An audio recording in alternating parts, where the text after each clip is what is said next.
चलो ये क्वेश्चन देखते हैं। Velocity v and acceleration a in two systems of unit 1 and 2 are related as v2 is equal to n upon m square into v1 and a2 is equal to a1 upon mn respectively. Here m and n are constants. The relations for distance and time in two system respectively क्या होगा? दो system of unit है, right? एक 1 और 2, right? तो जैसे v2 है, right, और v1 है, इनके बीच में ऐसा कुछ दिया है, वेलोसिटीज का रिलेशन, ऐसा कुछ एक्सेलरेशन का दिया है। हमको पूछा है the relations for distance and time क्या होगा। ठीक है, तो देखो, मेरे को पता है वेलोसिटी इधर का और इधर का वेलोसिटी 2 और 1 का ऐसे है।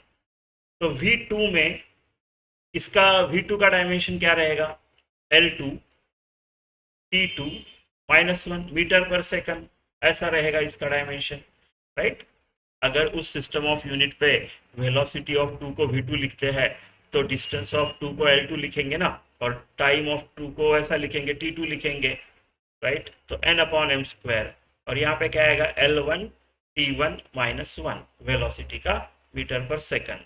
ठीक है, तो ये एक हो गया।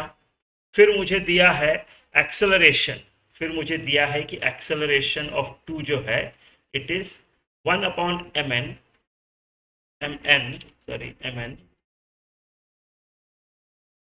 Into a1। मतलब क्या? L2 T2 इस बार -2 रेस टू पावर, ये जो है this is equal to 1 upon mn, right, into L1 T1 raise to power -2। बस अभी ये दो इक्वेशंस जो मिले हैं मुझे, इनको सॉल्व करके मुझे रिलेशन फॉर डिस्टेंस, मतलब क्या, L1 और L2 का क्या है वो निकालना है, राइट? और n और m के टर्म में, नहीं तो L1 और L2 तो यही निकल जाता है सीधा, लेकिन उसमें से t भी इलिमिनेट करना पड़ेगा। तो एक में t का रिलेशन निकालते हैं, एक में l का सब्सटीट्यूट करेंगे, मैथमेटिक्स है, राइट? चलो, L1 बाय L2 क्या आएगा? ये L1, ये L2, राइट?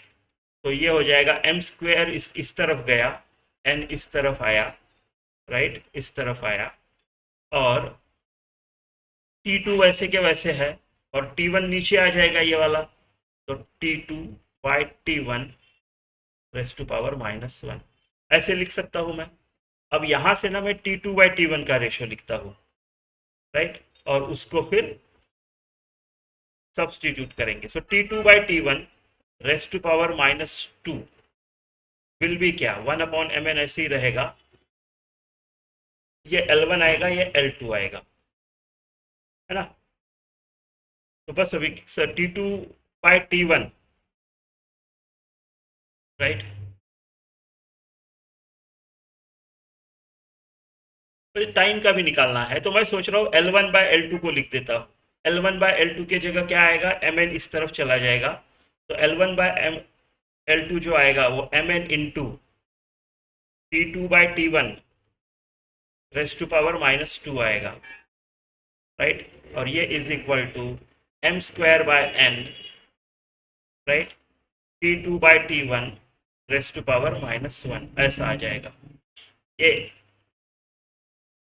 एक m कटा, एक m बचा यहाँ पे, ये n स्क्वायर हो गया, राइट, और ये -2 और -1 ये पूरा गया, यहाँ पे -1 बचा, राइट?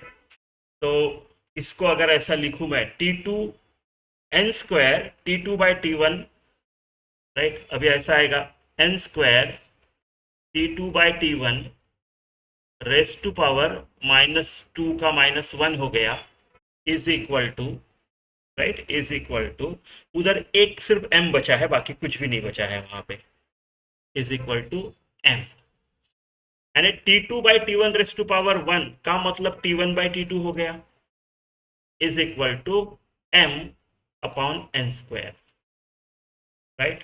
तो T1 by T2 is m upon n square. कोई ऑप्शन है क्या? तो T1, अच्छा ठीक है, इसको ऐसा लिखते हैं, T2 is equal to right.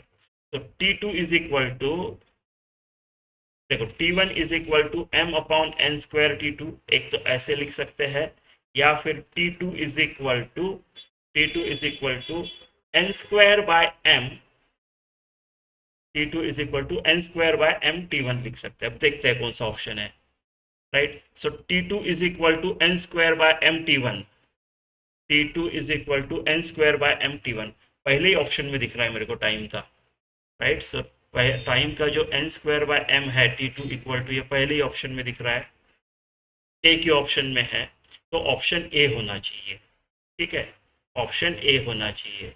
चलो इसका ये वाले को L1 बाय L2 को कंफर्म करते हैं, L2 निकालते हैं अभी, राइट, L2 निकालते हैं। तो ये वाले का यूज कर सकता, कोई भी यूज कर सकता हूँ मैं दोनों में से, राइट, दोनों में से कोई भी यूज कर सकता हूँ मैं, हाँ, ठीक है। तो चलो इसको यूज करते हैं, L2 बाय L1, मेरे को क्या चाहिए, L1 by L2 is equal to m square by n into, right, into T1 by T2, T2 by T1 raise to power -1 यानी T1 बाय T2, तो T1 by T2 n m upon n square है, m upon n square, cube हो गया ये, right. L1 by L2 is equal to m cube upon n cube, तो L2 is equal to n cube by m cube, तो ठीक है ना, अपना ऑप्शन ए करेक्ट है, तो ऑप्शन ए ठीक है।